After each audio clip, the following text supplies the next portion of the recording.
संत समाज के सब देवियों के सब देवताओं के अपने अपने माता पिता के भारत माता की नमः पार्वती पते हर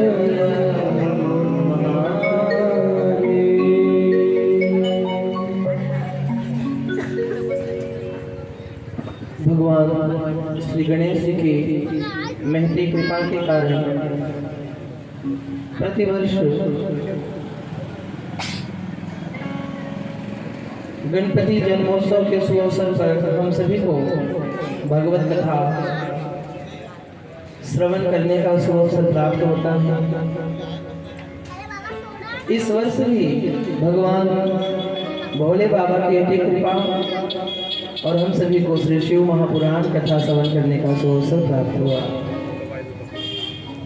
घर से यहाँ तक आने में प्रेरणा प्रदान करने वाले भगवान गणेश जी के चरणों में हम सभी का कोटि कोटि प्रणाम और भगवान गणेश से प्रार्थना कि वे हमारे तन और मन को स्वस्थ रखें, क्योंकि तन स्वस्थ रहेगा तो हम चलकर आ सकते हैं और मन स्वस्थ रहेगा तो हम कथा में बैठ सकते हैं।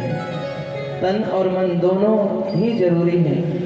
और गणेश जी से एक और प्रार्थना करना है कि महाराज तन और मन तो सही रहे पर तन और मन के साथ धन भी आता रहे, ताकि प्रतिवर्ष हम आपके धर्म को धन के साथ जोड़कर उत्साह पूर्वक उल्लास पूर्वक इस धर्म की गाड़ी को आगे बढ़ाएं। तन मन और धन तीनों भगवान गणेश की कृपा से बढ़ें, स्वस्थ रहें, सुंदर रहें। इसी भाव के साथ आइए आज हम लोग द्वितीय दिवस की कथा में प्रवेश करें। उससे पूर्व इस कथा के आयोजनकर्ता, कार्यकर्ता, संयोजककर्ता, समस्त पारवा गांव के निवासी और इस कथा पंडाल में विराजमान आप सभी श्रेष्ठ जन, वृद्धजन, बुद्धिजन, वंदनीय जन, विप्रजन, संत जन, सज्जन, महिला वर्ग में विराजमान आप सभी ममतामयी, करुणामयी, श्रद्धामयी, शक्ति स्वरूपा, भक्ति स्वरूपा माताओं, हमारे वीणा धारण किए हुए बाबा के साथ साथ मेरी आवाज़ जहाँ तक जा रही है ऐसे समस्त प्राणियों के प्रति मैं अपने माता और पिता का दर्जा देते हुए आप सभी को प्रणाम करता हूँ। श्री राम मैं सब जग जानी करो प्रणाम। मैं कथा कहूँ और आप कथा सुने, उससे पूर्व मन और वाणी को पवित्र करने के लिए 2 पल भगवान नाम संकीर्तन करना अति आवश्यक होता है, क्योंकि संकीर्तन और ध्यान ही एक ऐसी विधा है जो हमारे मन को भगवान से जोड़ती है। आइए 2 पल भगवान नाम संकीर्तन करें, तत्पश्चात आज भोले बाबा की कथा में आगे बढ़ें।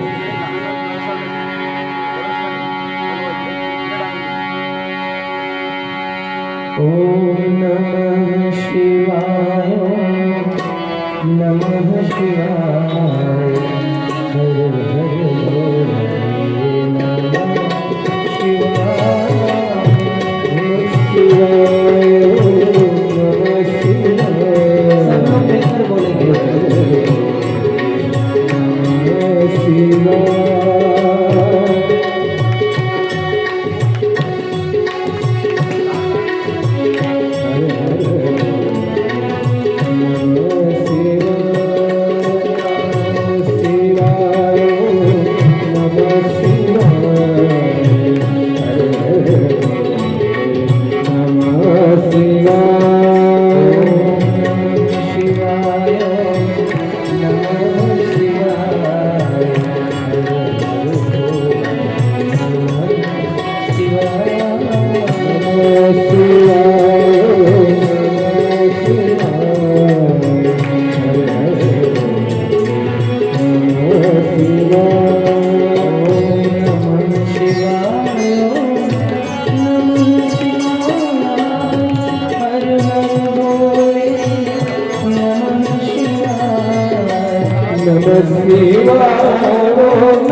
पिछले दिनों हम सभी भगवान भोले बाबा की कथा के महात्मा को श्रवण कर रहे थे और शिव महापुराण की कथा सुन रहे हैं। 18 पुराणों में एक शिव महापुराण भी है। भागवत कथा के महात्म्य में गौकर्ण और धुंधकारी की कथा आती है, लेकिन शिव महापुराण की कथा में बिंदु और देवराज की कथा आती है। भागवत कथा तो मुर्दे को तारती है।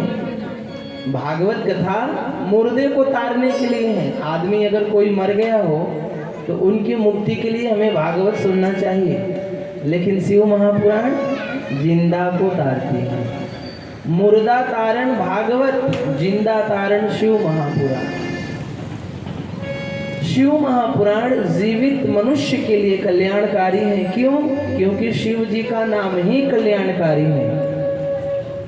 शिव का नाम, शिव का दूसरा अर्थ कल्याण से ही होता है, और कल्याण करने वाले देव ही भोले बाबा हैं। मृत्यु लोक के देवता शंकर भगवान। भगवान विष्णु जी की अगर कोई पूजा करें तो विष्णु जी पूछते हैं, मांग तुझे क्या चाहिए। ब्रह्मा जी की कोई पूजा करें तो ब्रह्मा जी कहते हैं कि मांग तुझे क्या चाहिए। लेकिन अगर शिव जी की कोई पूजा करता है तो शिव जी ये नहीं कहते कि मांग तुझे क्या चाहिए, बिना मांगे ही भोले बाबा सब कुछ प्रदान कर देते हैं। ऐसे हैं भोले बाबा। भोले बाबा बड़े परोपकारी हैं। भगवान शिव बड़े उपकारी हैं। भगवान शिव खुद शमशान में रहते हैं। कहाँ रहते हैं? शमशान में। अच्छा, जबकि भगवान भोले बाबा परिवार के देवता हैं।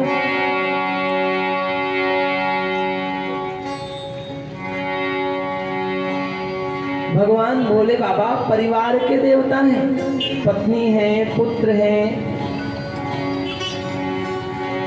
रिश्तेदार हैं, सब परिवार है भोले बाबा को। लेकिन परिवार रहने के बाद भी, परिवार के होने के बाद भी भगवान शमशान में रहते हैं। क्यों? क्योंकि भगवान शंकर जी कह रहे हैं कि जिस परिवार में आप हो वह परिवार केवल देखने के लिए है, परिवार केवल देखने के लिए है, मकान केवल देखने के लिए है, संपत्ति केवल देखने के लिए है, रिश्तेदार केवल देखने के लिए है। साथ देने वाले नहीं है रिश्तेदार, साथ देने वाले नहीं है परिवार, ये सब केवल देखने के लिए है। साथ कौन देगा अंत में? शमशान। अंत में तो सबका ठिकाना शमशान ही है। अच्छा, एक और बात, हम लोग घर बनाते हैं तो घर का नाम लिखते हैं। कोई मातृ छाया लिखता है, कोई पितृ छाया लिखता है, कोई गुरु कृपा लिखता है। हम लोग मकान बनाते हैं तो मकान का सुरेश बाबा नाम लिखते हैं। कोई अपने मकान के ऊपर गुरु कृपा लिखता है, कोई मकान के ऊपर पितृ कृपा लिखता है, कोई मातृ कृपा लिखता है, कोई पितृ छाया, कोई कछु, कोई कछु। लेकिन शंकर जी का जो मकान है, शंकर जी के मकान का नाम है शमशान। शंकर जी के मकान का क्या नाम है माताओं? शमशान। जैसे देखो, अगर आपके घर में कोई मेहमान आए तो आप किसी मेहमान को सोफे पे बिठाते हो, किसी को पलंग पर बिठाते हो, किसी को चटाई बिछा देते हो, है ना? सबके लिए सोफा नहीं देते हो। अच्छा, लेकिन अगर शंकर जी के घर में कोई मेहमान जाएगा तो शंकर जी ऐसा नहीं कि किसी को सोफे पे बिठाएंगे, किसी को पलंग पर बिठाएंगे, किसी को जमीन पर। शंकर जी के यहाँ आपके घर में आपकी अलग अलग शान चलेगी। आप अपनी शान अपने घर में चलाएंगे, अमीर अपनी शान अपने घर में चलाएगा, गरीब अपनी शान अपने घर में चलाएगा। लेकिन जब शंकर जी के घर में जाओगे तो चाहे अमीर हो चाहे गरीब, सबकी शान सम, एक बराबर। और भगवान काहे पर बिठाएंगे? वहीं लकड़ी की चिता। झूठी दुनिया झूठे बंधन, झूठी है काया।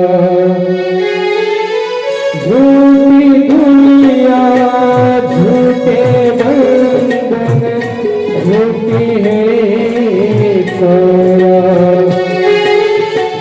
झूठा सांस का आना जाना, झूठी है काया। होया साचा तेरा नाम रे बनवारी रे, जीने का सहारा तेरा नाम रे। मुझे दुनिया वालों से क्या काम रे बनवारी रे, जीने का सहारा तेरा नाम रे।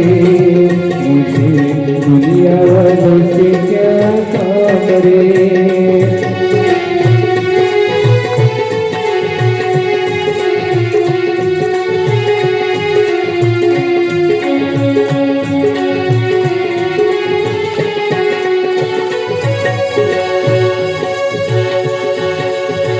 रंग में तेरे रंग गई गिरिधर, छोड़ दिया जग सारा। रंग में तेरे रंग गई गिरिधर, छोड़ दिया जग सारा। तेरे चरणों में चूकर झूठा सांस का जाना, हो तेरा सांस तेरा नाम रे बनवारी रे पुरारी रे। झूठे का सहारा तेरा नाम रे। दुनिया वालों से क्या काम रे, मुझे दुनिया वालों से क्या काम रे। दुनिया वालों से क्या काम रे। बोलिए शंकर सम रहना सिखाती हैं। शंकर जी के घर में चाहे अमीर जाएं चाहे गरीब जाएं, सबको एक ही सेज मिलेगी, वही लकड़ी की चिता। इसीलिए शंकर जी के घर का नाम शमशान है। वहाँ चाहे जो जाएं, उनकी शान एक बराबर, शंकर जी की नज़र में सब एक बराबर। अच्छा, एक और बात, अपने यहाँ 33 कोटि देवता हैं। आप अन्य देवताओं को देखो तो कोई सोना पहना है, कोई चांदी पहना है, कोई पीताम्बर पहना है, कोई नीलांबर पहना है, किसी की बड़ी बड़ी पगड़ी, किसी की ये किसी की वो, लेकिन शंकर जी को कुछ भी नहीं, केवल मृग का चर्म या बाघ का चर्म। सोने चांदी से शंकर जी को कोई मतलब ही नहीं है। शंकर जी एकदम अवघड़ बाबा है। अच्छा, अन्य देवताओं को देखो तो सबकी 2-2 आंख है, लेकिन शंकर जी की 3 आंख है। अच्छा, अगर देखा जाए तो हम सबके भी 3 आंख हैं। प्रत्येक जीव को परमात्मा ने 3 नेत्र दिया है, प्रत्येक जीव को। 2 नेत्र से तो हम सामने देखते हैं, 2 नेत्र से, 2 नजरों से हम आगे देखते हैं, लेकिन तीसरा नेत्र जब दिखाई नहीं देता तब खुलता है। जब इन 2 नजरों से नहीं दिखाई देता, जब इन 2 नजरों से देखने पर मार्ग नहीं सूझता, जब इन 2 नजरों से चलने पर, देखने पर, करने पर कुछ समझ में नहीं आता, तब अंत में तीसरा नेत्र जागृत होता है। और जब तीसरा नेत्र खुलता है तो आदमी का मार्ग साफ हो जाता है, रास्ता क्लियर हो जाती है, काम बन जाता है। और तीसरा नेत्र क्या है पता है? हाँ, विवेक। तीसरे नेत्र का नाम है विवेक, तीसरे नेत्र का नाम है बुद्धि, तीसरे नेत्र का नाम है सुंदर विचार। जब मार्ग कठिन हो जाता है, जब सूझता नहीं है, तो आदमी अपने अंदर विचार करता है कि ये सही है कि गलत है, और मन का नेत्र, अंदर का दरवाजा जब निर्णय देता है कि ये सही है, तब आदमी मार्ग पर बढ़ता है और काम सफल होता है। यही तीसरा नेत्र काम करता है। शंकर जी ने भी अपना तीसरा नेत्र समय पड़ने पर ही खोला था। शिव जी अपना तीसरा नेत्र रोज रोज नहीं खोलते। तीसरा नेत्र शंकर जी ने कब खोला था पता है आपको? जब शंकर जी को कामदेव जलाने, उनके ध्यान को भंग करने आया, तब शंकर जी ने तीसरा नेत्र खोला। और जब तीसरा नेत्र खोला तो कामदेव जल के राख हो गया। अच्छा, अब एक बात और, शंकर जी चुपचाप बैठे थे, एक कामदेव को क्या जरूरत थी कि आकर उनके ध्यान को भंग करें? लेकिन नहीं, कुछ लोग इतने अकड़ में रहते हैं, कुछ लोग इतने घमंड में रहते हैं कि वो जानबूझकर दूसरों से झगड़ा मोल लेते हैं। ये कामदेव आया और शंकर जी का ध्यान भंग करने लगा, तब शंकर जी ने तीसरा नेत्र खोला और उसे जला दिया। आप लोगों का भी तीसरा नेत्र उसी समय खुलता है जब कोई आपका काम बिगाड़ना चाहता है। तीसरा नेत्र यही है जब आपके स्वाभिमान पर कोई हमला करे, जब आपके सरलता को कोई नाजायज समझे, जब आपकी सरलता को कोई कायरता समझे, जब आपके अच्छे विचार को, अच्छे व्यवहार को, सरल स्वभाव को लोग कायरपना समझे, तब तीसरा नेत्र खोलना ही चाहिए। क्योंकि बिना तीसरा नेत्र खोले फिर वर्चस्व बचने वाला नहीं है। इसीलिए शिव जी ने आप सभी को तीसरा नेत्र भी दिया है, जरूरत पड़ने पर तीसरा नेत्र भी खोलो। और वस्त्रों की बात,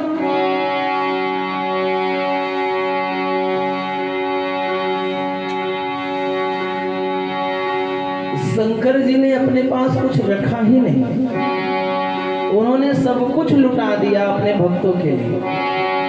इसलिए शंकर जी अवघड़ दानी है, बिना वस्त्रों के रहते हैं। अन्य देवताओं, अन्य जीवों को, अन्य देवताओं को शनि लगता है, लेकिन शंकर जी को शनि आज तक नहीं लगा, बल्कि शंकर जी ही शनि को लगते हैं। जब शनि परेशान हुए तो उन्होंने शंकर जी की उपासना की, और शंकर जी के कारण शनि देव का ग्रह छूटा। दूसरी बात, शंकर जी हमें भक्ति करना भी सिखाते हैं। शंकर जी राम जी के भी भक्त हैं और कृष्ण जी के भी भक्त हैं। शंकर जी कहते हैं कि बिना भक्ति के भी जीवन का उद्धार संभव नहीं है, इसलिए जीवन में भक्ति भी होना चाहिए। आप देखो, जब कृष्ण जी का जन्म हुआ था तो शंकर जी देखने गए थे, राम जी का जन्म हुआ था तो शंकर जी देखने गए थे, जब भगवान कृष्ण महाराज कर रहे थे तो वहां भी शंकर जी गए थे। किसी ने इसलिए किसी रूप में गए थे, पर गए थे क्योंकि शिव जी को भी भक्ति पसंद है। और भक्ति जिसको पसंद है ना, वो शिव जी को अति प्रिय है। और भक्ति कैसी? दिखावे की भक्ति नहीं, भक्ति मन की हो। अच्छा, दूसरी बात, आज हम लोग भी भक्ति करते हैं। मंदिर में आते हैं तो मंदिर में जल रखा रहता है, चंदन रखा रहता है, तो हम मंदिर का जल, मंदिर का चंदन ले लेके भगवान को लगाने लगते हैं। हाँ? अच्छा, एक और बड़ी व्यवस्था है अपने यहाँ। अगर हम 4-5 लोग एक साथ मंदिर में पूजा करने आए हैं और थाली आरती की एक ही महिला लेकर आई है, तो वो तो पूजा करेगी ही करेगी, और हम लोग क्या सोचते हैं, उन्हीं का लेकर हम भी पूजा करने लगते हैं। उन्हीं की बाल्टी, उन्हीं का लोटा, उन्हीं का चंदन, उन्हीं का अक्षत, उन्हीं का कुमकुम, उन्हीं का अगरबत्ती, उन्हीं का दिया हम भी लेकर आरती करने लगते हैं। करते हैं कि नहीं? अच्छा, एक बात बताओ, सामान उनका और पूजा हम करें तो फल उनको मिलेगा कि हमको मिलेगा? सीधी सी बात है। हाँ?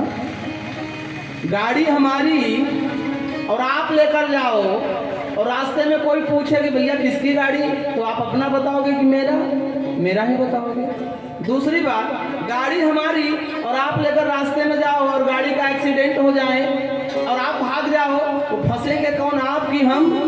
मैं फंसूंगा, क्योंकि गाड़ी मेरे नाम पर है ना।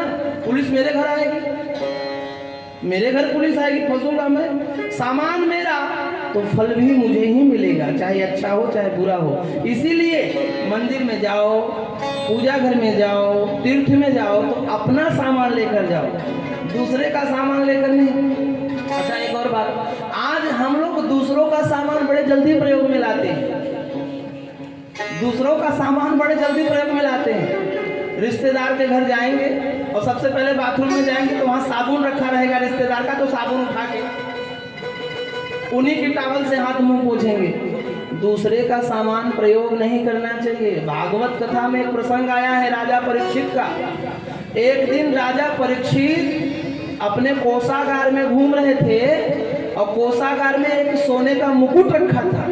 वो मुकुट दूसरे का था, परीक्षित का नहीं था, जरासंध का मुकुट था। और जरासंध जैसे पापी का मुकुट उठाकर राजा परीक्षित ने पहन लिया। अब मुकुट पहनते ही परीक्षित की बुद्धि बिगड़ गई और समीक ऋषि के गले में मरा हुआ सांप डाल दिया, जिसके कारण सारी समस्या हुई महाराज। इसलिए दूसरे का सामान उपयोग जल्दी नहीं करना चाहिए।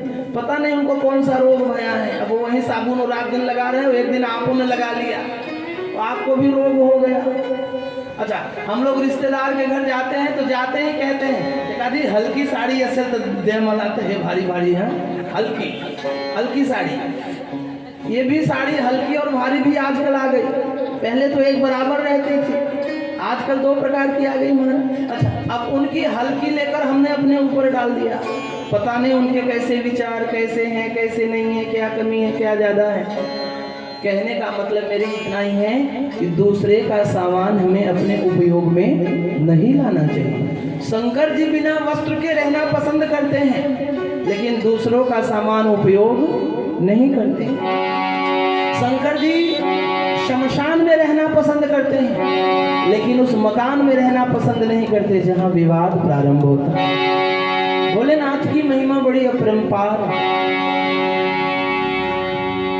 शिव महापुराण में 24,000 श्लोक हैं और भागवत कथा में 18,000 श्लोक हैं। भागवत कथा में केवल 18,000, लेकिन शिव महापुराण में 24,000 श्लोक हैं बाबा। 24,000 श्लोक का यदि एक भी श्लोक की महिमा हम लोग धैर्य पूर्वक श्रवण करने, तो शिव महापुराण में लिखा है कि एक ही श्लोक के महिमा को श्रवण करने का फल 1000 भागवत कथा श्रवण करने का मिलता है। आप 1000 बार कथा भागवत कथा सुनो तो वो फल नहीं मिलेगा जो फल शिव महापुराण के एक श्लोक को श्रवण करने से मिल जाता है। ये शिव महापुराण पूर्व जमाने की बात है। एक ब्राह्मण देव थे, उनका नाम था देवराज। थे तो ब्राह्मण, लेकिन ब्राह्मण जैसा कर्म नहीं था। चोरी करते थे, लूट करते थे, मदिरा पान करते थे, मांसाहार करते थे, पथभ्रष्ट हो गए थे। पथ भ्रष्ट होने के कारण उनके जीवन में नाना प्रकार के रोग उत्पन्न हो गए थे। देखो, जब भोजन बिगड़ता है ना तो रोग बढ़ता है। और हमारे यहाँ देखो आजकल तो आदमी भी मांस खाने लगे हैं, परंतु मैं आपको बताऊं हमारे यहाँ मांसाहारी और शाकाहारी ये अलग अलग है। भगवान ने मांसाहारी भी बनाया है और शाकाहारी भी बनाया है। शाकाहारी किसे कहते हैं और मांसाहारी किसे कहते हैं बताओ? देखो, जो जबान से पानी पीता है वो मांसाहारी है, जैसे कुत्ता, बिल्ली, शेर, बाघ, चीता, ये सब जीभ से पानी पीते हैं। ये सब पानी में मुंह डालेंगे तो जीभ से पिएंगे, तो जीभ से पानी पीने वाले हुए मांसाहारी, और जो होठों से पानी पीते हैं वो है शाकाहारी। जैसे बैल, बकरी, गाय, भैंस, मानव, इंसान, हम लोग होठों से पानी पीते हैं। होठों से पानी पीने वाले शाकाहारी हैं और जीभ से पानी पीने वाले मांसाहारी हैं। अब यहाँ पता नहीं कितने जानवर बने बैठे होंगे। और दूसरी बात महाराज, जबान से पानी जानवर ही पीता है, इंसान नहीं पीता। अगर इंसान होने के बाद भी अगर हम लोग मांसाहारी करते होंगे, मांसाहार लेते होंगे, तो हम लोग जानवर के ही समान हैं, तब इंसान नहीं है, इंसान के ही रूप में जानवर हैं। 84 लाख योनि है, और 84 लाख योनि को देखने के लिए केवल एक आदमी का शरीर देख लो, इसी में 84 लाख योनि है महाराज। इसी मनुष्य के शरीर में ही 84 लाख योनि विराजमान है। चींटी से लेकर हाथी तक, चींटी से लेकर हाथी तक, बिल्ली से लेकर इंसान तक, पूरा का पूरा गुण इस एक इंसान के अंदर भगवान ने भर दिया है। इसलिए निवेदन है कि मानव का तन मिला है तो मानव बन के जिए, दानव जैसा व्यवहार ना करें। और मांसाहार पाप है। मांसाहार उनके लिए है जो अन्न नहीं खा सकते। आप गाय के आगे मांस रख दो तो गाय मांस नहीं खाएगी, क्योंकि उसका नियम है घास खाना। उसका नियम है घास खाना, वो घास खाती है, वो अपना नियम नहीं तोड़ती। आप किसी शेर के सामने घास रख दो तो शेर घास नहीं खाएगा, क्योंकि उसका नियम है मांस खाना, वो अपना नियम नहीं तोड़ेगा। शेर अपना नियम नहीं तोड़ता, गाय अपनी नियम नहीं तोड़ती। लेकिन ये आदमी के सामने घास भी रख दो त्यो और मांस भी रख दो वो भी, यानी अपने नियम पर नहीं है ये। इसे जो भी मिलेगा सब खाता जा रहा है सब। लेकिन शंकर जी हमें सिखाते हैं कि जीवन में भोजन कम हो। अगर जीवन में भोजन कम होगा तो रोग कम होंगे। भोजन, इसीलिए हमारे यहाँ उपवास की व्यवस्था चलाई गई। पहले के जब लोग पैदा हुए ना तो रात दिन खाते ही रहते थे, खाते खाते सब बिगड़ गए सभी तबीयत। तो ऋषियों मुनियों ने उन्हें उपवास करने की विधि बताई। कम से कम महीने में 2 तो उपवास हो, इसलिए महीने में 2 एकादशी, महीने में 2 एकादशी 2 उपवास। अच्छा, तो देवराज जो ये ब्राह्मण देव थे, ये रात दिन मदिरा पान करते थे, मांस खाते थे, पथ से भ्रष्ट हो गए थे। एक दिन की बात है, एक दिन ये घूमते घूमते झूसी प्रयागराज पहुंचे। और झूसी प्रयागराज में एक जगह शिव महापुराण की कथा हो रही थी। वहाँ एक पंडित जी कथा सुना रहे थे, और उस कथा में महात्मा जी ने कहा कि मांस करने वाले को अंत में नरक में जाना पड़ता है, और उसके शरीर को नोच नोच कर वहाँ नरक में चील और कौआ खाते हैं। मांसाहार करने वाले मरने के बाद बकरी बनता है। मांसाहार करने के बाद मरने के बाद बकरी की योनि में आता है, फिर वो भी काटा जाता है। जैसे आज उसने किसी दूसरे को काटा तो कल वो बकरी बनेगा, उसे कोई तीसरा काटेगा, फिर अगली बार वो बकरी बनेगा, उसे कोई चौथा काटेगा। मुर्गा काटने वाले, आज हमने कोई मुर्गा काटा तो हम मरने के बाद हम मुर्गा बनेंगे, कल वैसे हम काटे जाएंगे, फिर जिसने हमें काटा वो मुर्गा बनेगा, परसों उसे कोई ये चलता रहता है। इसलिए कम से कम इतना तो डरो कि अपने कर्मों से डरो। क्या किया रे, तूने जीवन गवा दिया, तूने जीवन गवा दिया, क्या किया रे। उस पाना था उसको तो दिया, पाना था उसको तो दिया। क्या किया, क्या किया, क्या किया रे। क्या किया, क्या किया, क्या किया रे। तूने जीवन गवा दिया, तूने जीवन गवा दिया, क्या किया रे। उसको पाना था उसको तो दिया रे। उसको पाना था उसको तो दिया।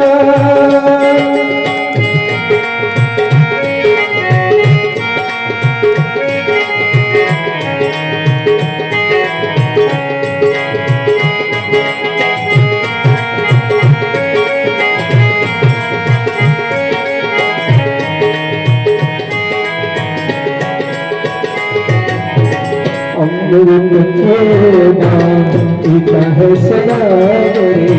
भगवान के नाम से मुख मोलिया। अमृत छोड़ा पीता है शराब रे। भगवान के नाम से मुख मोलिया। तूने जीवन गवा दिया, तूने जीवन गवा दिया, क्या किया रे। उसको पाना था उसको तो दिया रे। उसको पाना था उसको तो दिया रे। उसको पाना था उसको तो दिया। बोलिए शंकर भगवान की जय। तो शिव महापुराण की कथा कहती है कि हम जैसा करते हैं वैसा ही पाते हैं। अच्छा मुझे बात बताइए, यहाँ तो कोई काटने पीटने वाला नहीं है ना? हाँ है क्या? नहीं है ना? हाँ, कथा में ऐसे लोग आते ही नहीं है। एक गांव में मैं गया था कथा करने, तो वहाँ 2-3 माताएं थी। तो बोली महाराज जी क्या बताएं, पर हमारा बर्तन अलग है, हमारा बर्तन अलग है और अपना एक दिन है। हम कहे कौन सा दिन? तो बोले शुक्रवार का दिन। तो अच्छा यहाँ तो किसी का दिन भी नहीं है ना? नहीं होना चाहिए, क्योंकि यह सब अधर्म है, यह पाप है, यह अनाचार है। शिव महापुराण की कथा कहती है कि अवश्यमेव भोक्तव्यम कृतम कर्मम शुभाशुभम। अपने द्वारा किए गए बुरे कर्मों का फल भोगना पड़ता है। भीष्म पितामह च नाव तुम्ही ऐकले आहे ना? भीष्म पितामह, ते भागवत कथाचे भीष्म पितामह, तुम्ही लक्ष द्या।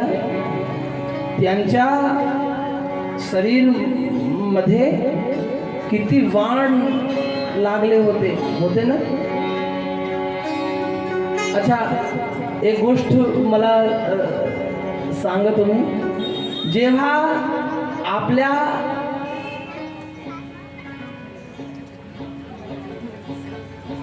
पाँव मध्ये एक कांटा लग जाए और कांटा निकालो मत, 2 दिन तक कांटा चुभा रहे तो दर्द होगा कि नहीं होगा? हाँ? और भीष्म पितामह के शरीर में 2 दिन नहीं 6 महीने वो कांटा उनके शरीर में चुभा रह गया।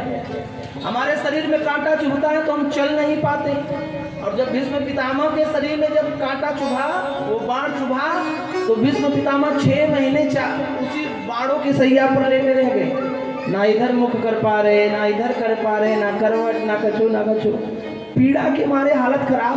और पता है 6 महीने तक बाण चुभे रहने के कारण जगह जगह से खून बह रहा था, जगह जगह से मांस बह रहा था, जगह जगह से पीऊ बंद, पूरे शरीर में बदबू आ रही थी, सड़ गया था पूरा शरीर। कोई नजदीक तक नहीं जाता था। कहने को 100 कौरव 5 पांडव, पर कोई उनके नजदीक नहीं जाता था क्योंकि बदबू आती थी, सड़ गए थे। और नाम है भीष्म पितामह। एक दिन की बात है, अर्जुन देखने गए थे भीष्म पितामह को कि माझे दादा आहे, त्यांची तबीयत बिगड़ली आहे, मैं थोड़ा पाहुणी हूँ। तो देखने के लिए गए, वैसे उतनी दूर से बदबू आती थी, नजदीक नहीं गए। तो पितामह ने कहा अर्जुन मी तुम्हाला खूपच म्हणजे लहानपणामध्ये खेळवले आहे. माझ्या जवळ ये.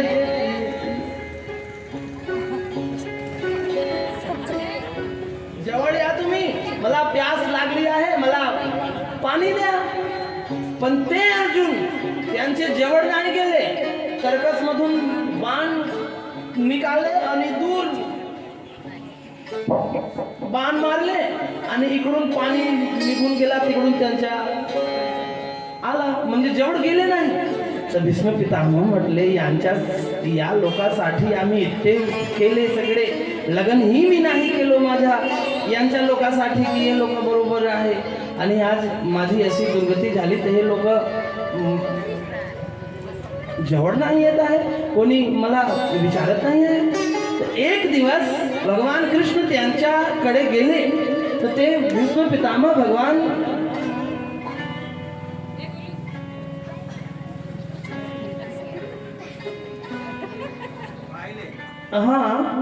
भगवान कृष्ण से पूछा कि महाराज मैंने जीवन भर अच्छे कर्म किए, मैंने जीवन भर अच्छे कर्म किए, मैंने कभी बुरा नहीं चाहा, किसी का अपकार नहीं किया, परिवार को बनाने के लिए, परिवार को इकट्ठा रखने के लिए, परिवार को बचाने के लिए मैंने अपने जीवन का बलिदान कर दिया, और इतना अच्छा कर्म कर, मुझे याद है बचपन से लेकर जब से मेरा जन्म हुआ है तब से लेकर अब तक मैंने कोई भी अपराध नहीं किया। फिर ऐसे कौन से अपराध के कारण, ऐसे कौन से पाप के कारण मुझे ये बाणों की सैया मिली है, विचार करो। तो भगवान कृष्ण ने कहा की महाराज तुम्ही विचार करा, तुम्ही शोध लावा की तुम्ही आता कोणता काम केलं आहे, तुम्ही सगळे शोध लावा की तुम्ही काय काय केले आहे, क्योंकि अपने द्वारा किए गए कर्मों का फल भोगना पड़ता है, चाहे ये जन्म में भोगो, चाहे वो जन्म में भोगो, चाहे अगले जन्म में भोगो, लेकिन भोगना तो भोगवा ही लागते, ये भोगना ही पड़ता है। तो भीष्म पितामह ने खूब आंख बंद करके सोचा विचारा, पर उन्हें समझ में कुछ नहीं आया। तो भगवान कृष्ण ने बताया की जेव्हा तुम्ही तरुणपणामध्ये होता, तरुणपणा म्हणजे युवा होता तेव्हा जेव्हा तुम्ही, एक दिन भीष्म पितामह युवा अवस्था में घोड़े पर बैठकर रास्ते में जा रहे थे। मार्ग में एक सांप पड़ा था, सांप बिना पैर का सांप रास्ते में पड़ा था, अधमरा था। तो भीष्म पितामह अपने घोड़े से नीचे उतरे और तरकस में सांप को फंसाया, और बगल में एक कांटों का वृक्ष था, झाड़ था, कांटों का झाड़, एक कांटों के झाड़ पर सांप को फेंक दिया, और जैसे ही सांप कांटों पर पड़ा तो असंख्य कांटे सांप के शरीर में चुभे, सांप पीड़ा से छटपटाया, ओ किसने मुझे इन सांपों इन कांटों की सैया पर लिटा दिया। भीष्म पितामह ने कहा मैंने मेरे मार्ग में पड़ा था। तो सांप ने कहा कि जाओ, जैसे अंत में तुमने मुझे कांटों की सैया दिया है ना, ऐसे ही अंत में तुमको भी कांटों की ही सैया मिलेगी।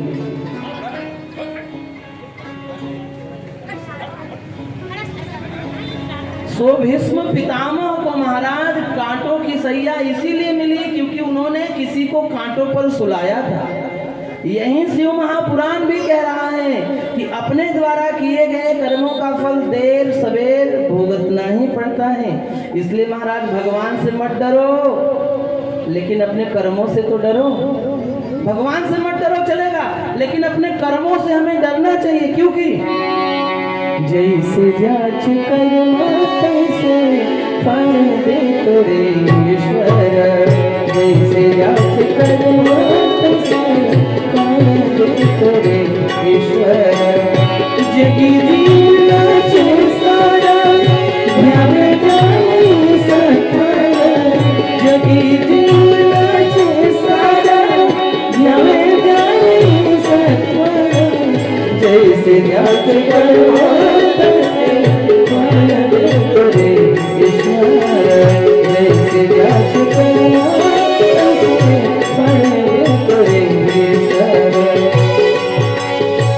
क्षणिक सुखासाठी आपल्या कोणी होतो नीती भ्रष्ट, क्षणिक सुखासाठी आपल्या कोणी होतो नीती भ्रष्ट। कोणी त्यागी जीवन आपले दुःख दये करण्याष्ट, कोणी त्यागी जीवन आपले दुःख दये करण्याष्ट।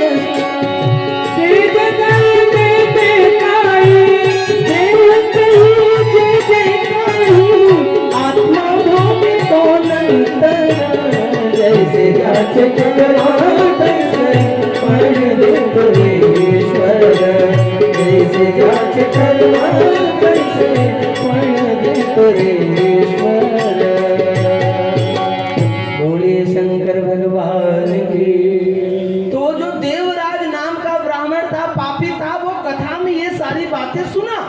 अब यह सारी बात सुनकर उसकी बुद्धि बदल गई, उसके विचार बदल गए और वो दौड़कर महात्मा के पास गया जो कथा सुना रहे थे। उनसे बोला कि महाराज मैं तो बहुत पापी हूँ, मैंने जीवन में बहुत पाप किया है, मैंने जीवन में बड़े कुकर्म किए हैं, मेरा उद्धार का कोई मार्ग बताइए महाराज, मैं भोगना नहीं चाहता। तो शिव महापुराण की कथा कहने वाले महाराज ने कहा कि अगर तुमसे पाप हुआ है तो तुम भगवान भोले बाबा के शरण में जाओ, क्योंकि भोले बाबा ही एक ऐसे हैं जो भावियों में सकल त्रिपुरारी, भावियों में सकल त्रिपुरारी, जो तक करे कुमारी तुम्हारी, जो तक करे कुमारी तुम्हारी, भावियों में सकल त्रिपुरारी, जो तक करे कुमारी तुम्हारी। क्योंकि भावी मिटाने वाले भोले बाबा हैं, भोले बाबा के शरण में जाओ। तो महाराज वहाँ देवराज भोले बाबा के मंदिर में गया और भोले बाबा का नियम पूर्वक 11 अभिषेक प्रतिदिन करता था। प्रतिदिन 11 अभिषेक करने के पश्चात जब उसकी मृत्यु हुई तो मृत्यु के पश्चात यम के दूत लेने आए। जब यम के दूत लेने आए तो उसी समय शंकर जी के पार्षद भी आए देवराज के घर। यम के दूत उठा कर ले जाने लगे शिव जी के पास। बोले का खबरदार, अभी यह नरक जाने लायक नहीं है। बोले क्यों? बोले इसलिए क्योंकि यह शिव का भक्त है। किसका भक्त है? शिव का भक्त। शिव के भक्त को पार्षद शिव जी के ही लोग लेकर जाते हैं। इसीलिए महाराज यह कथा कहती है कि जो भगवान भोले बाबा का भक्त है वह नरक में नहीं जाता। भगवान भोले बाबा उसे शिव लोक में बुलाकर अपना पार्षद बनाते हैं। यह है शिव भक्ति का फल, ये है शिव भक्ति की महिमा।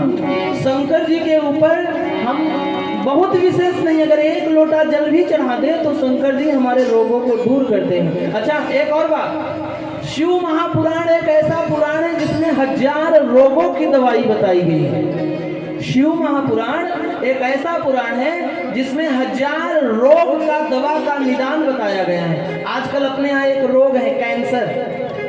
पहले के जमाने में कैंसर की दवाई नहीं होती थी, आज है। आज अगर आदमी को कैंसर हो तो वो बच सकता है, जगह जगह दवा उपलब्ध है। लेकिन हमारे यहाँ उत्तर प्रदेश में अयोध्या के पास में गोरखपुर है। गोरखपुर में एक हॉस्पिटल है, दवाखाना है। वहाँ कैंसर पीड़ित जाने वाले 95% लोग स्वस्थ होते हैं। क्यों? क्योंकि शिव महापुराण में एक कथा है जहाँ शंकर जी का और दक्ष की बेटी सती जी का विवाह हुआ था। तो विवाह के फेरे लेते वक्त सती जी का पांव जमीन में धंस गया था। वहाँ एक कुंड प्रकट हो गया, उसे त्रिजुगी नारायण कुंड कहते हैं। केदारनाथ के, अगर आप केदारनाथ जाओ तो केदारनाथ से 10 किलोमीटर पश्चिम की दिशा में त्रिजुगी नारायण मंदिर है। वहीं पर भगवान शंकर का और माता सती का विवाह हुआ था। वो कुंड का जल अगर आप लाओ और उसे भोजन में मिलाकर, चाय पानी में मिलाकर कैंसर पीड़ित व्यक्ति को दो तो 20-25 दिन के बाद धीरे धीरे कैंसर का रोग खत्म होने लगता है। और वहाँ गोरखपुर के जो लोग हैं वो वहीं से जाते हैं, टैंकर भर के पानी लाते हैं। जैसे हमारे यहाँ स्लाइन दिया जाता है ना, वैसे ही वो ही पानी स्लाइन में डालकर कैंसर पीड़ित लोगों को दिया जाता है तो उनका रोग ठीक होता है। त्रिजुगी नारायण। अच्छा एक और बात, शंकर जी की जितनी भी पूजा करने वाली सामग्री है ना वो भी बड़ी उपयोगी है। जैसे बेलपत्र, आपने देखा होगा किसी का आधा सिर दुखता है, आधा सिर, पूरा नहीं दुखता, किसी का आधा सिर ज्यादा दुखता है, उनको अर्ध कपाली कहा जाता है, आधा सिर दुखता है। ये जो बेलपत्र हम शंकर जी के ऊपर चढ़ाते हैं ना, ये बेलपत्र बेलाचा पाना बेलपत्र, ये बेलपत्र हम शंकर जी के ऊपर अर्पित करें। जहाँ शिव जी की प्राण प्रतिष्ठा भई हो, जिस मंदिर में शिव जी की प्राण प्रतिष्ठा हो चुकी हो उस मंदिर में हम रोज जाएं, शंकर जी के ऊपर बेलपत्र। अच्छा बेलपत्र कैसे चढ़ाना चाहिए पता है? बाबा एक बेलपत्र दे हमारे, ये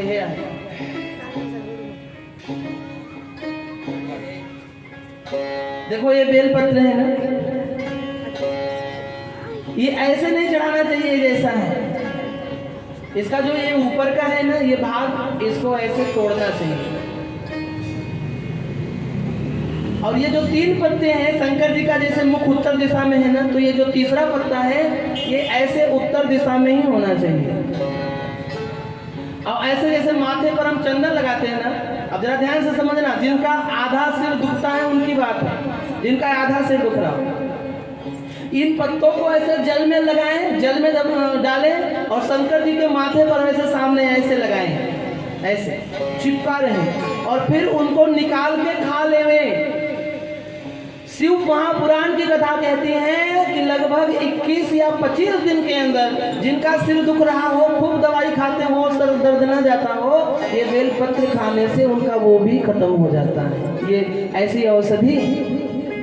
तो शिव महापुराण हर प्रकार के रोगों की दवा भी बताती हैं। शिव महापुराण जीवन में जीने की कला बताती हैं।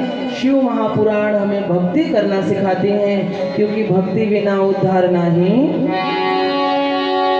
आई काही भाव जीवाच्या जगाच्या, भक्ती बिना उद्धार नाही कोणाचा,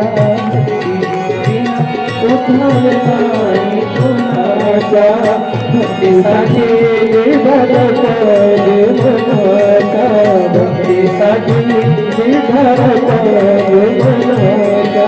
तो भक्ति होना चाहिए, लेकिन भक्ति में क्या होना चाहिए? भाव। भक्ति में भाव होना चाहिए। भक्ति में भाव का होना अति आवश्यक है, और भाव नहीं है और भक्ति करें तो कोई मतलब की बात नहीं है। आप पहले के जमाने के लोग जब पूजा करने बैठते थे ना, तो स्नान करके सारा काम बाजू में करके मंदिर में पूजा करने बैठते थे, और जब तक पूजा नहीं हो जाती थी तब तक कोई काम नहीं करते थे। अब आजकल के लोग पूजा कैसे करते हैं? सवेरे सवेरे नहाए धोए, आरती की थाली वाली उठाई, मंदिर में आए और हल्दी निकाले, भगवान के ऊपर लगाने लगे, कर्पूर गौरम करुणावतारम। तब तक बगल में कोई आ गई, हार वार पहने, साड़ी वाड़ी महंगी पहने, कैसे घमंडी से आई है, आग लग जाए तुम्हारी साड़ी में। ये पूजा हो रहा है, और ऊपर से क्या बोलेंगे? आली आली बरा झाला वेळ केला तुम्ही। हो बाबा, मला तर ह्यांचे जायचं आहे यवतमाळ, मला तो वेळ आहे, तो चालू झाली पूजा। पूजा तो कर रहे हैं पर भाव नहीं है, तो अर्थ क्या निकला? भोजन तो बना रहे हो पर भाव नहीं है, तो अर्थ क्या निकला? कथा में बैठे हो पर भाव नहीं है, तो क्या अर्थ मिल रहा है बैठने से? टाइम पास है ना। भोजन बना रहे हो पर भाव से नहीं बना रहे हो, तो क्या फायदा भोजन बनाने से? पहले के जमाने में केवल जीरा, तेल, नमक, हल्दी, यही 4 चीज था, और माँ जी भोजन बना देती थी, जीरा, हल्दी, नमक और मिर्चा डाल देती थी, सब्जी इतनी लाजवाब बनती थी कि क्या बताएं। अब आज एक नहीं, एवरेस्ट मसाला, ये मसाला, थे मसाला, ये दुनिया भर के मसाले, तेल, सब्जी भी दुनिया भर की, लेकिन कितना बढ़िया भोजन बना दो तो भी भोजन में स्वाद है क्या? भोजन करने वाले कहते क्या बना दिया? क्यों? क्योंकि भोजन भाव से नहीं बन रहा है। आजकल भोजन कैसे बनता है? बहू किचन में गई है भोजन बनाने, सगळे काम मीच करूं, ये महारानी बनूं जैसे बसे, और इसी में बर्तन भी ऊपर से नीचे गिर रहा है। हमारे घर में कहा जाता है बाजा बजना चाहिए, वासन नहीं बजना चाहिए। अगर वासन बजने लगा तो समझ लो भोजन गड़बड़ बन रहा है, और वासन बजने लगा तो फिर अन्नपूर्णा की अपमान है, अन्नपूर्णा माँ का अपमान है। फिर भोजन में तुम हाथ भी लगा दो तो भी वो सुंदर नहीं बनेगा। भोजन भाव से बनाना चाहिए। पूजा भाव, भाव कैसा? भोजन बनाते समय भजन गाना चाहिए, भजन गा गा के भोजन बनाए तो भोजन प्रसाद बनता है। और दिमाग में कचड़ा भरा रहेगा, और कचड़ा में आकर के किच किच करके भोजन बनाओगे तो फिर प्रसाद नहीं कीचड़ बनेगा। भक्ति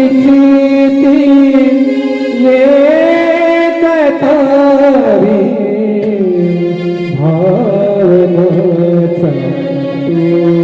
झुकेला रे मुरारी, भावना झुकेला भाव भोऱ्या भक्तीची ती एकता भावनाचा तू भुकेला रे मुरारी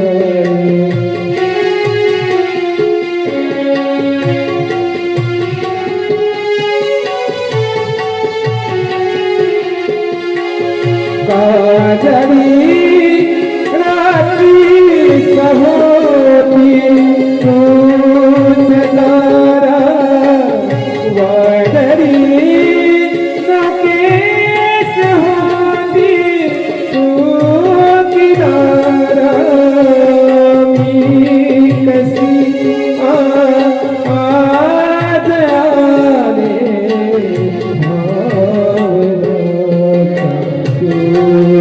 भुकेला रे मुरारी भाव भोऱ्या भक्तीची ती एकता रे भावनाचा तू भुकेला रे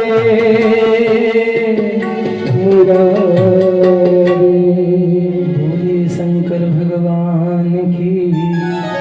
तो परमात्मा भाव के भूखे हैं, भाव से भरकर अगर हम उनके सामने जाते हैं तो वो हमारे ऊपर प्रसन्न होते हैं। अच्छा, और दूसरी बात, शिवलिंग पूजा ही ज्यादा होती है। शंकर जी का दो स्वरूप है, एक है शिव स्वरूप और एक है लिंग स्वरूप। तो दोनों स्वरूपों में भगवान शंकर के लिंग स्वरूप की ही पूजा ज्यादा होती है।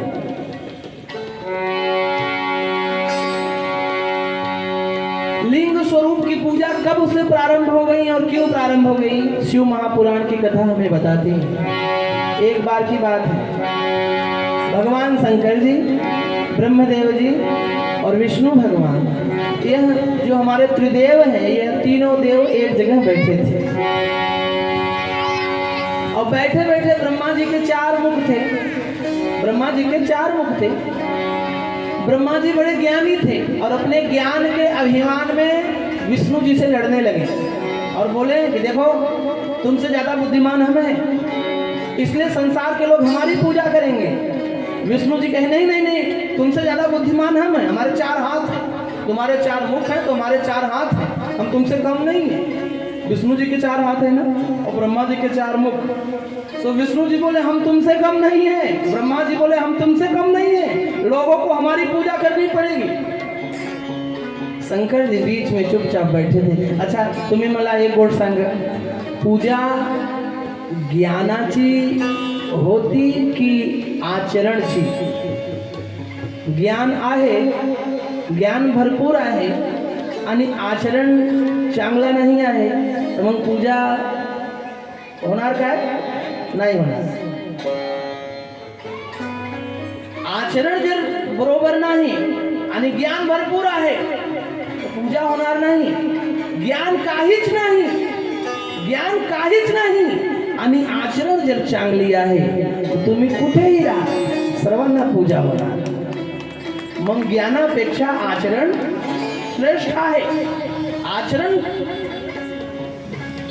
चांगली झाली पाहिजे, कारण की पूजा चरण की ही होती, पूजा चरण की ही होती। कौन कौन जर चरण का आचरण बरोबर आहे, हा चरण जर चांगला ठिकाणी पर आहे तर मग हा पूजने योग्य आहे। आणि जर हा चरण चांगली नाही आहे, आचरण बरोबर नाही आहे तर मग पूजा होणार नाही।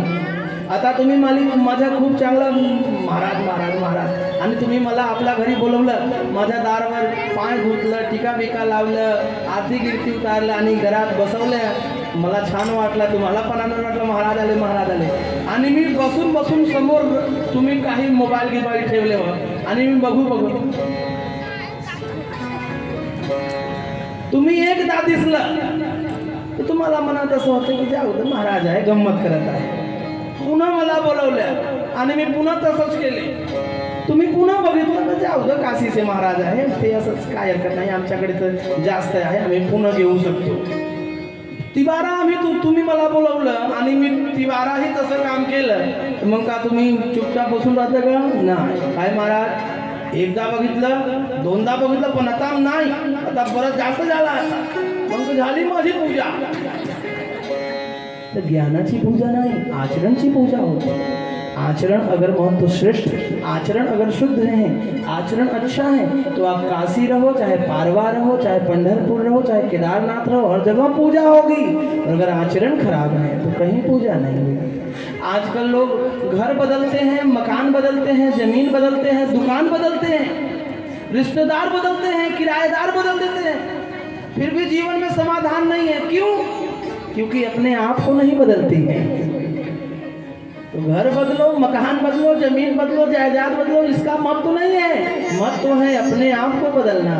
जब तक हम अपने आप को नहीं बदलेंगे तब तक जीवन में समाधान नहीं होगा. हीच आमची प्रार्थना, हीच आमची मागणी, हीच आमची प्रार्थना, हीच आमची मागणी. मानसाने मानसासी मानसा समवादने, हीच आमची प्रार्थना, हीच आमची मागणी. मानसाने मानसासी मानसा समवादने, हीच आमची प्रार्थना. जाती प्रांत भाषा वेश सारे संकुले, एक निष्ठा एक आशा एक रंगी रंगोले. अनपुना बसरो मनावर शुद्धतेची साधने. मानसाने मानसासी मानसा समवादने, हीच आमची प्रार्थना, हीच आमची मागणी. मानसाने मानसासी मानसा समवादने, हीच आमची प्रार्थना. बोलिए शंकर भगवान की. सो ब्रह्मा जी और विष्णु जी आपस में लड़ रहे थे और शंकर जी चुपचाप बैठे थे. देखो, जो ज्ञानी होता है ना वो चुप रहता है, और जो अभिमानी होते हैं वो ज्यादा बोलते हैं. पर ज्ञानी आदमी चुप रहता है. ज्ञानी आदमी लड़ता नहीं है, अभिमानी लड़ते हैं. और जब आपस में लड़ाई हो तो समझो ये ज्ञानी नहीं है, लड़ने वाले अभिमानी ही है. ज्ञानी आदमी सहनशील होता है. जो ज्ञानी है उसमें सहन शक्ति होती है. ज्ञानी लड़ाई कम करता है, वो बोलता ही नहीं है. पर जो अज्ञानी है वो ज्यादा बोलते हैं. शंकर जी चुपचाप पड़े थे, ब्रह्मा जी और विष्णू जी आपस में लड़ रहे थे. अच्छा लड़ाई किस बात की? की मी मोठा आहो, मी मोठा आहो. आणि आजही लढाई ह्याच गोष्टीची जास्त आहे की तुम्ही लहान मी मोठा. आजकाल सर्वांना जिथे बघत तिथे मीच चांगला सगळे वाईट, मीच चांगला सगळे वाईट. तुम्ही सांगा, हे भूमिका रॉंग आहे की राईट? राइट आहे ना कि रॉन्ग है? रॉन्ग है. हम अच्छे हैं, सामने वाला बुरा है, ये बात गलत है. आपस में लड़ाई इसी बात का है कि मैं बड़ा, मैं बड़ा, मैं बड़ा, मैं बड़ा, मैं बड़ा. बड़ा कौन जानते हो? बड़ा, बड़े की परिभाषा क्या? एक बार ये पांचों उंगलियां आपस में लड़ने लगी. अंगूठा कहता मैं बड़ा, ये कहता मैं बड़ा, ये कहता मैं बड़ा, ये कहता मैं बड़ा, ये कहता मैं बड़ा. पांचों आपस में लड़ रहे थे. निर्णय नहीं हो पा रहा था कि कौन बड़ा है. तो इन चारों ने अंगूठे से पूछा कि तू कैसे बड़ा? तो अंगूठे ने कहा कि जब लोगों को ठेंगा दिखाने की जरूरत होती है तो मैं काम में आता हूँ, इसलिए मैं बड़ा हूँ. तर्जनी बोली नहीं नहीं मैं बड़ी. चारों ने पूछा तू कैसे? तो इसने कहा कि जब किसी को धमकाना हो कि देख लूंगा मैं तेरे को, तो मेरी जरूरत पड़ती है, इसलिए मैं बड़ी. मध्यमा खड़ी थी ये बीच वाली, ये बोली मैं बड़ी. चारों ने पूछा तू कैसे बड़ी? तो ये बोली प्रत्यक्षम किम प्रमाणम, सारा संसार जानता है कि मैं तुम चारों में सबसे बड़ी हूँ. तो बगल में ये खड़ी थी ये अनामिका, ये बोली है ज्यादा इतरा मत. पता है तू क्यों बड़ी है? तू इसलिए बड़ी है क्योंकि तेरे साथ मैं खड़ी हूँ, इसलिए तू बड़ी है. काही काही माणसं राहते अरे मीच होतो मग तिला काम झाला, मीच नाही होतो तर काही नाही करू शकते ते, सांगते ना. याही एक प्रकारचे अभिमान आहे. हा गोष्टी ही एक प्रकारचे अभिमान ही आहे. मीच होतो, मी पण आला ना, मीच होतो मग झाला, मीच नाही होतो तू काही नाही करू शकतो तू. मग तर हे म्हटलं की मी सर्वांनापेक्षा मोठी मग. आणि हे दुबडी पतली होती, गुपचूप बसली होती, हे काहीच नाही बोलत होती. तर हे चारों ने कहा की तू भी सांग काहीतरी, तू ही बोल, तुला काय वाटते. तर ही म्हटली की तुला वाटतं तू मोठा, तुला वाटतं तू मोठा, तुला वाटतं तू, तुला वाटतं तू, मला वाटतं मीच मोठी आहे. तो चारों ने पूछा तू कैसे बड़ी है. तो इसने कहा कि देखो, जब घर में कोई मेहमान आए, घर में कोई महापुरुष आए, घर में कोई महात्मा आए, तो तुम चारों के सबसे आगे हाथ जोड़कर मैं खड़ी हूँ उनके स्वागत में, उनके सम्मान में, इसलिए मैं तुम सबसे बड़ी हूँ. तो जो दूसरों का सम्मान करता है वो बड़ा होता है, जो दूसरों को मान देता है वो बड़ा होता है. और शंकर जी ने हमेशा दूसरों को मान दिया है. शंकर जी ने हमेशा सबको सम्मान दिया है. सभी को बड़े बड़े महल, बड़े बड़े दरवाजे दे दिए, लेकिन शंकर जी सब छोड़कर संसार में चले गए. ये इनकी महिमा है. धन्य तेरी महिमा जग में, ओ दुनिया के रखवाले, शिव शंकर डमरू वाले, शिव शंकर डमरू वाले. धन्य तेरी माया जग में, ओ दुनिया के रखवाले, शिव शंकर डमरू वाले, शिव शंकर डमरू वाले.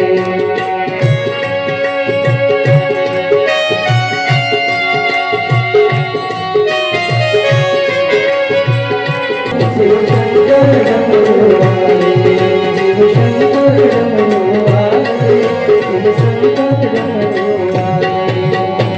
बोले शंकर भगवान की जय.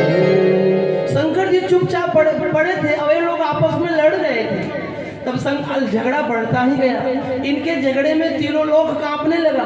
तो शंकर जी ने सोचा कि इनका झगड़ा बंद करना चाहिए. अच्छा, दो की लड़ाई में शंकर जी ने अपने स्वरूप को त्याग दिया और अग्नि का एक स्तंभ उन दोनों के बीच में उसी क्षण प्रकट हो गया. अग्नि का एक स्तंभ, इस तरह ब्रह्मा जी हो गए, इस तरह विष्णु जी हो गए, और उनके बीच में गोलाई के आकार में एक लंबाकार लिंगाकार एक बहुत बड़ा अग्नि का स्तंभ ऊपर से नीचे तक प्रकट हो गया. और उसके अंतर से ओम ओम ऐसी ध्वनि प्रकट हो रही थी. इन दोनों ने कहा हे भगवान ये कौन आ गया.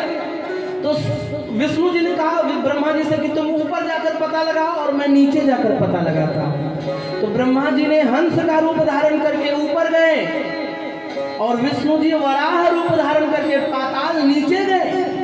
शिव महापुराण कहती है कि 100 वर्षों तक ये लोग जाते रहे, लेकिन ऊपर और नीचे का पता नहीं चला.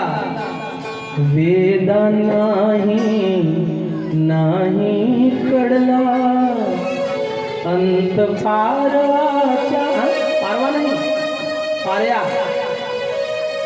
अंत पार्याचा कौन राधा पंढरीचा.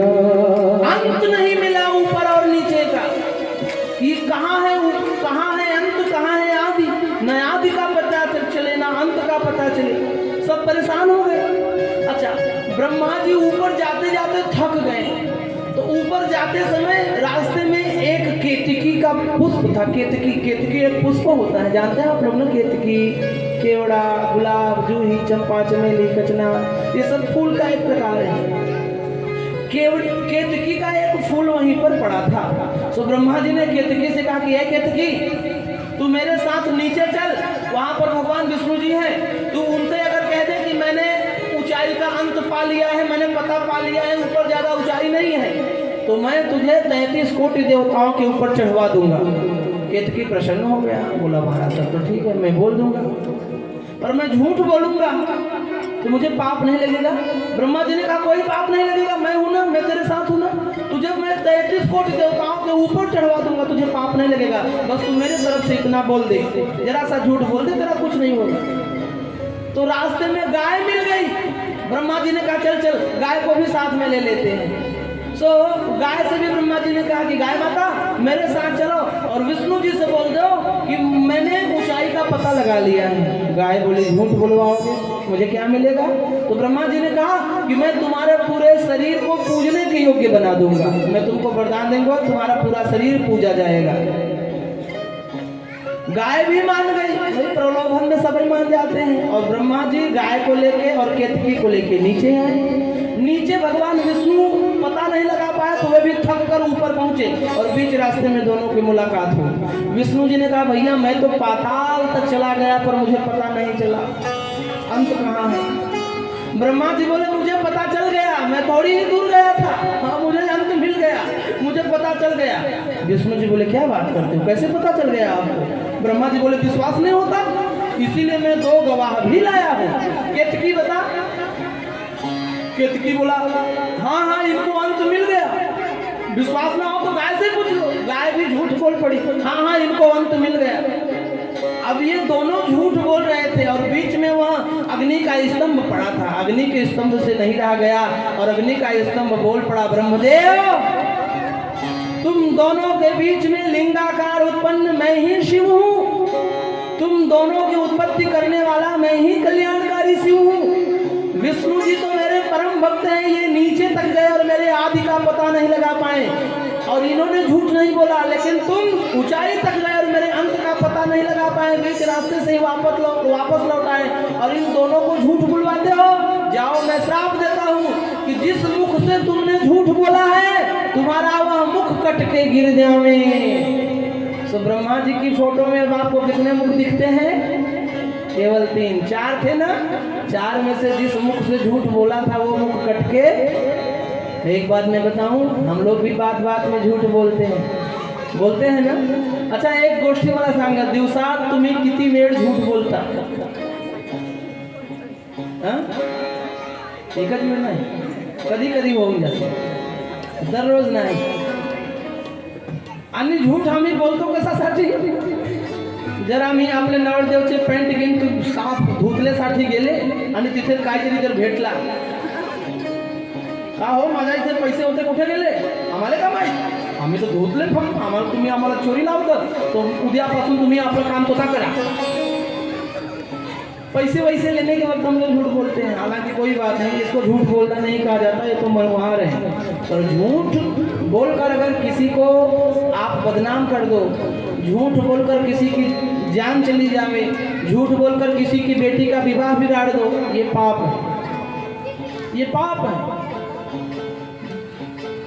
भगवान शंकर जी ने ब्रह्मा जी का वहां सिर काट दिया और केतकी को बोले कि केतकी फूलों में तू सबसे सुंदर है, लेकिन तू झूठ बोला कि इन्होंने अंत पा लिया, तो मैं तुझे भी श्राप देता हूँ कि 33 कोटि देवता हैं, 33 कोटि देवता में तू सबके सिर पर चढ़ेगा, लेकिन आज के बाद तू मेरी पूजा में नहीं शामिल होगा। केतकी बोला जाओ जाओ, मैं नहीं शामिल होऊंगा तो मैं गुलाब को भी नहीं शामिल होने दूंगा, मैं किसी भी सुगंधित फूल को शामिल नहीं होने दूंगा। शंकर जी ने कहा तू क्या शामिल नहीं होने देगा, मैं खुद समस्त फूलों को बर्खास्त करता हूँ, मैं धतूरे का और भांग का फूल ले लूंगा, और मुझे नहीं चाहिए गुलाब, नहीं चाहिए चंपा, नहीं चाहिए जूही, नहीं चाहिए चमेला, नहीं चाहिए कुछ मुझे। अब देखो महाराज, इसीलिए शंकर जी ने ये धतूरे का फूल पसंद किया जो सफेद वाला है, ये फूल शंकर जी को ज्यादा प्रिय है। भगवान विष्णु शंकर जी के ऊपर कमल चढ़ाते थे, तो कमल भी भगवान शंकर को पसंद है, सभी फूल भगवान को पसंद है, पर ज्यादा पसंद भगवान को धतूरे का ही फूल है। और केतकी का फूल भगवान शंकर के ऊपर नहीं चढ़ना चाहिए। शंकर जी ने कहा कि मैं श्राप देता हूँ, अगर किसी ने मेरे ऊपर केतकी का फूल चढ़ा भी दिया जाने में या अनजाने में, तो उसे भी ब्रह्म हत्या का पाप लगेगा। इसलिए केतकी का फूल शंकर जी से स्पर्श भी नहीं करवाना चाहिए। और तब शंकर जी गाय के पास आए और बोले गाय, मैंने तुझे माँ का दर्जा दिया, तेरे बेटे को मैंने मेरे साथ रख लिया, अपना सेवक बना लिया, तेरे बेटे को नंदी को, और तू आज ब्रह्मा जी के साथ आकर मुझसे इनकी तरफदारी में झूठ बोलती है और अपने मुंह से झूठ बोलती है।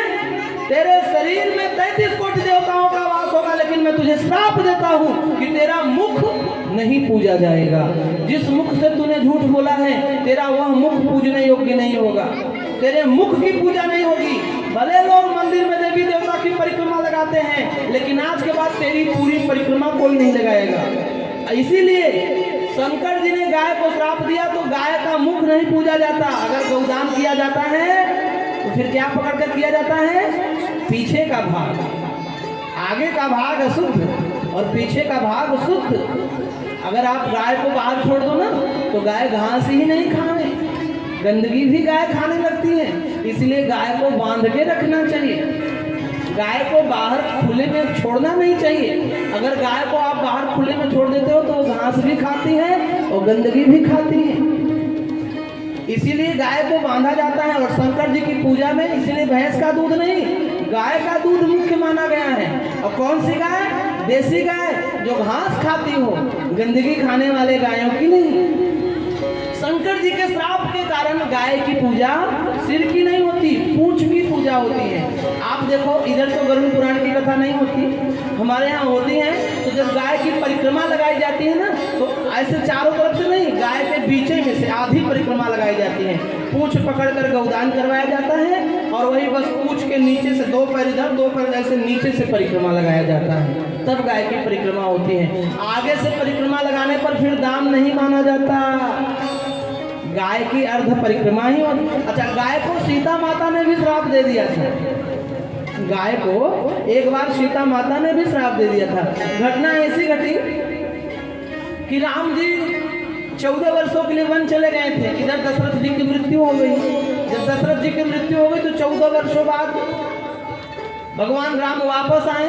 तो एक बार की बात है, फाल्गु नदी के किनारे राम और सीता जी बैठे थे। उसी समय नदी में से महाराज एक हाथ निकला, वो हाथ दशरथ जी का था।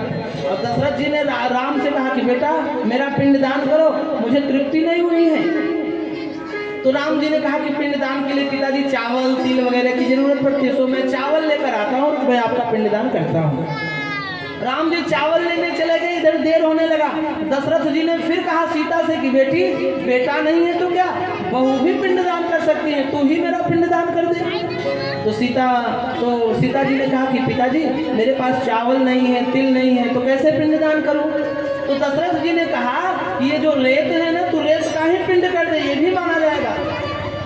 तो माता सीता ने फाल्गु नदी के रेत को 5 मुट्ठी करके 5 पिंड बनाया। 1 पिंड दशरथ जी को दिया और 1 पिंड गाय को दिया, 1 पिंड ब्राह्मण देवता को दिया, 1 पिंड देवताओं को दिया और 1 पिंड कौवा को दिया। इन 5 को 5 पिंड दिया। दशरथ जी की तृप्ति हो गई। और थोड़ी देर बाद राम जी चावल लेकर आए और सीता जी से बोले अब कोई पंडित जी को बुलवाओ, मैं जो है पिंडदान करूंगा। तो सीता जी ने कहा अरे महाराज मैंने तो पिंडदान कर दिया, पिताजी को तृप्ति भी मिल गई।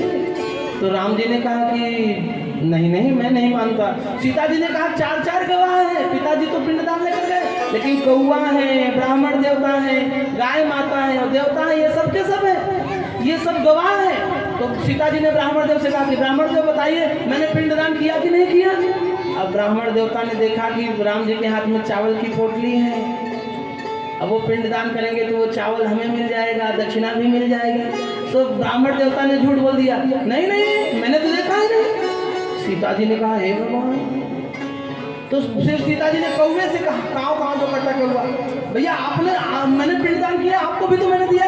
कौवा ने कहा हमने तो रेत खिला दिया, ये तो चावल खिलाएंगे, चावल खाने को मिलेगा। तो चावल के चक्कर में कौवा ने भी झूठ बोला, ना मैंने नहीं देखा। सीता जी ने गाय से कहा बहन तू तो मेरा तरफदारी कर ले, तू तो बता दे कि मैंने अभी भी पिंडदान किया। तो गाय माता ने भी देखा कि उधर तो चावल मिलेगा, और चावल के चक्कर में गाय माता ने भी झूठ बोला कि ना मैंने तो देखा ही नहीं।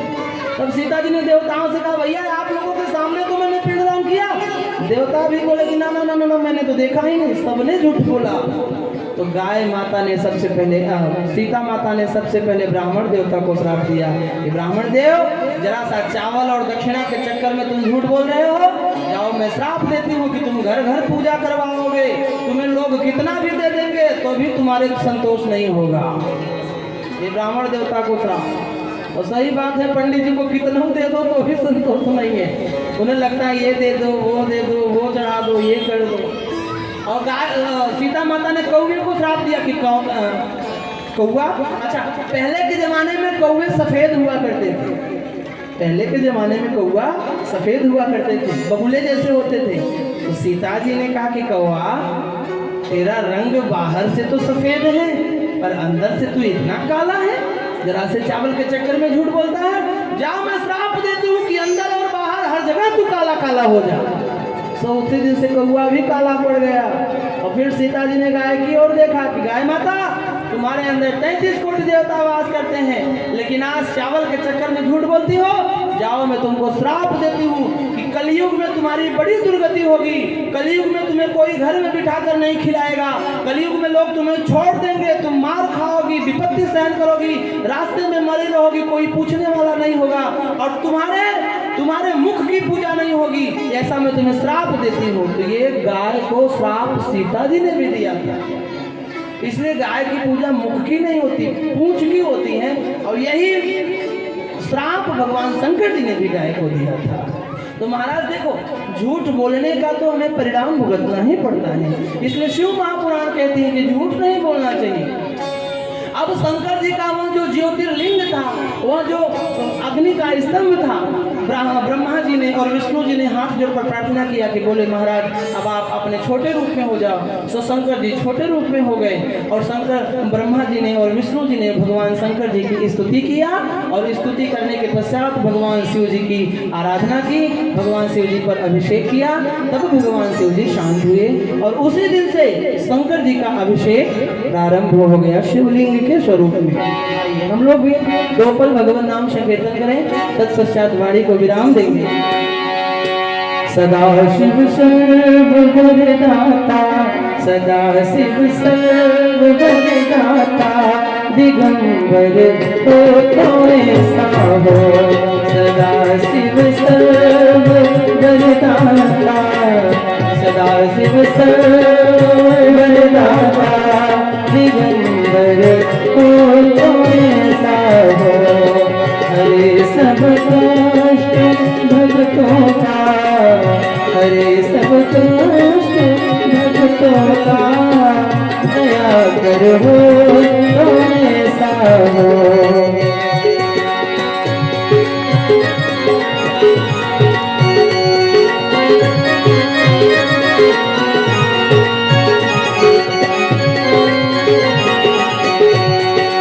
शिखर कैलाश के ऊपर कल्पतरुओं की छाया में, शिखर कैलाश के ऊपर कल्पतरुओं की छाया में, रमे नित संग गिरिया के, रमे नित संग गिरिया के,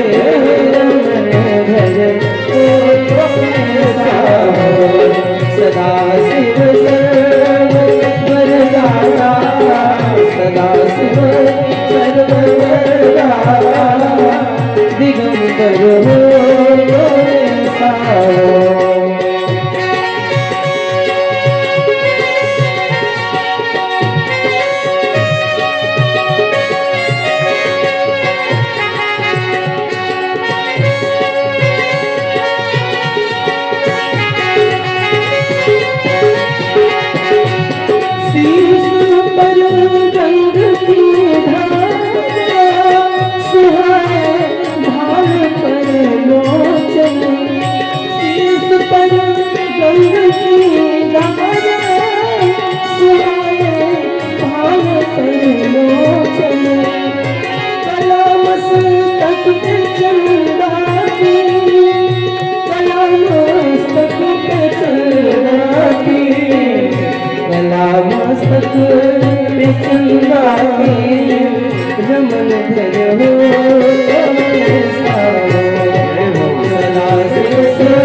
भक्ति भाव के साथ बाड़ी को विराम। एक बार फिर जोर से बोलिए हर हर महादेव।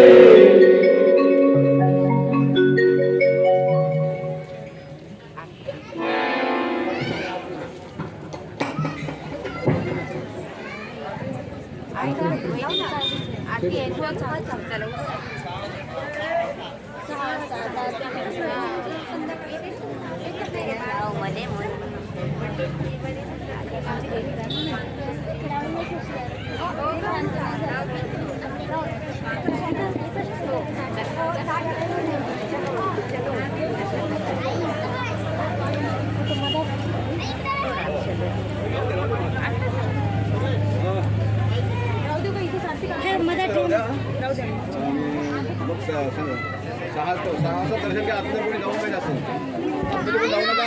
दुरून पूजा करा. दुरून पूजा करा. समस्त गावातील आणि पालघरातील सर्व भाविक भक्तांना अरे आतमध्ये जाऊ नका कोणी. मनापासून दुरून पूजा करा. दुरून पूजा करा. आतमध्ये बाहेर व्हा तुम्ही. धन्यवाद.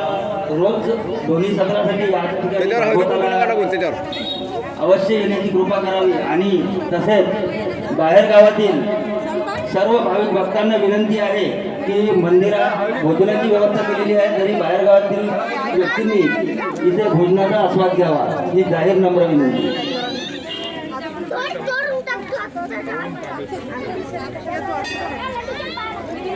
हळद कुंकू चौरंगावर टाकू नका. घरामध्ये